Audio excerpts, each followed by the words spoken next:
Automakers and battery producers are already investing billions in lowering the price of producing and recycling batteries for EVs. And the ones driving this trend are government incentives and the anticipation of new regulations. The US government has already established research facilities to study more efficient battery production and recycling. And of course, private organizations and companies are also giving their fair share. In December 2021, Toyota announced that it's investing $1.3 billion to build an electric battery megasite in North Carolina. And just this September, the company announced something shocking that will completely blow your mind. So, what is this new announcement from Toyota about their megasite? And what does this mean for the entire EV market? Hi guys, this is Fred. Welcome back to Investing Wise Academy. Don't forget to smash the like and subscribe buttons and let's get to it.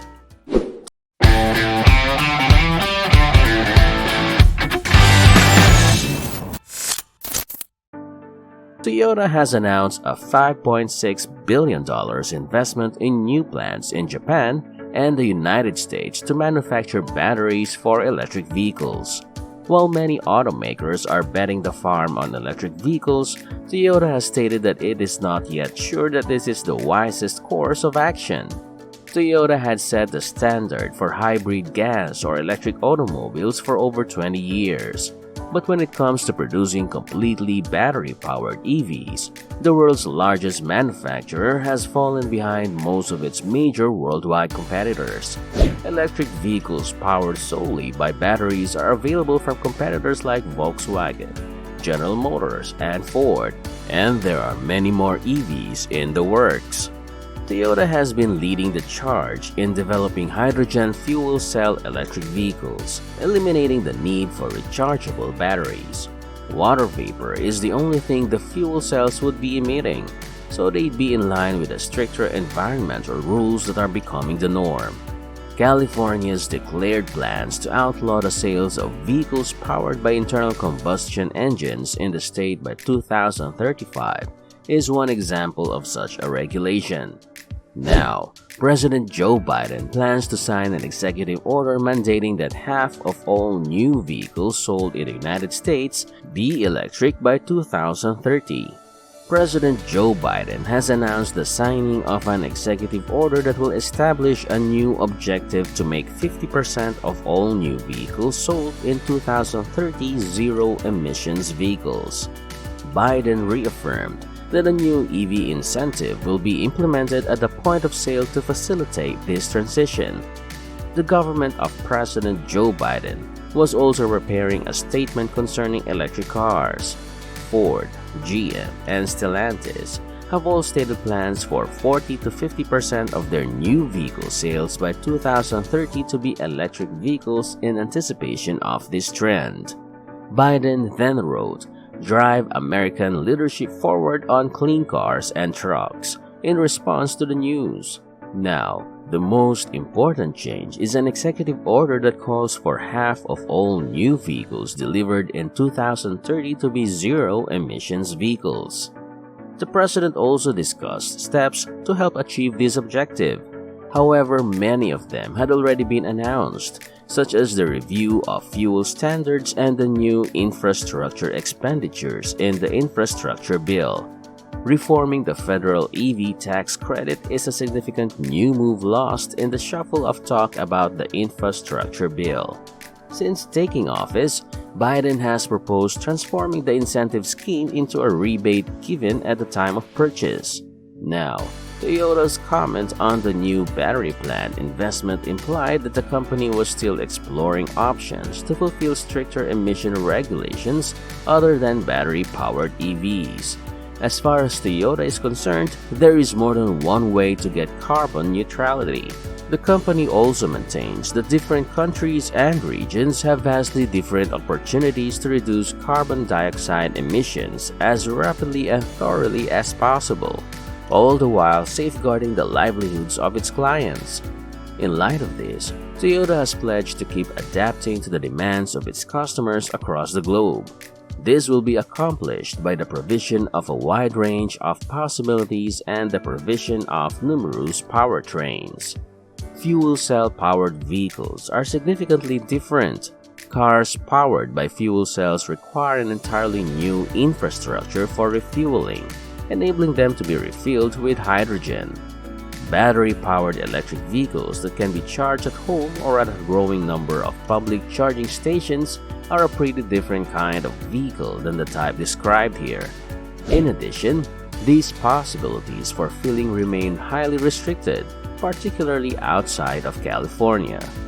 The BZ4X SUV is the only vehicle produced by Toyota that runs solely on battery power and is available for purchase in North America, and it went on sale earlier this year.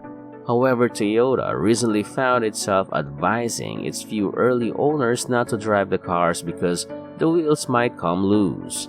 And because the corporation has not yet devised a solution to the issue, they are in the unfortunate position of having to make an offer to buyers that they will buy back their automobiles.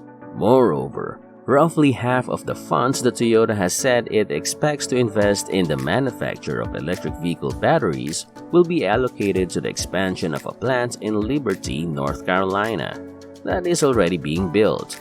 And because of the investment, the plant will now cost $3.8 billion rather than the previous price estimates of $1.3 billion. The injection of capital will also result in an increase of up to 2,100 employees at the plant, which is scheduled to begin production in 2025. According to Toyota, the plant would produce batteries for plug-in hybrid and pure battery-powered electric vehicles.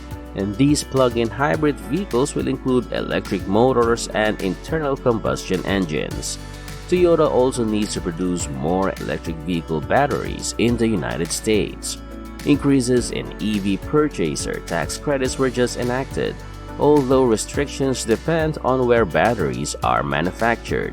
Starting in 2023, vehicles can only qualify for the tax credit if at least 50% of their battery components were made or assembled in North America.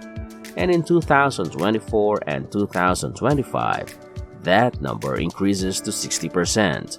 In 2029, it will have reached complete saturation. That's why it's risky to bring batteries from Asia to US assembly factories. It might cost future customers of those cars thousands in tax credits. It is possible that the Clean Energy for America measure proposed earlier this year is being alluded to by the reference to union jobs and manufacturing in the United States. By reducing the cap of 200,000 US deliveries per manufacturer, the proposed legislation aims to make the EV incentive better. On the other hand, it will raise the amount to $10,000 for electric vehicles manufactured in the United States and $12,500 for electric cars manufactured in the United States by union workers. It was initially brought up in May, and since then, there has been no new information regarding it because the legislation's primary focus has been on the massive infrastructure bill. In the past several months, automakers have been quick to announce plans for EV battery plants, frequently in collaboration with other companies. Early this September, Honda and LG announced that they would be investing $4.4 billion together in a new battery plant in the United States. Also in May, Hyundai announced it would construct a battery plant in the Peach State. In 2021, Ford said it would invest $11.4 billion in 3 battery plants and an EV assembly plant with LG rival SK Innovations. At the beginning of 2022, Mercedes-Benz established a battery manufacturing facility in Alabama.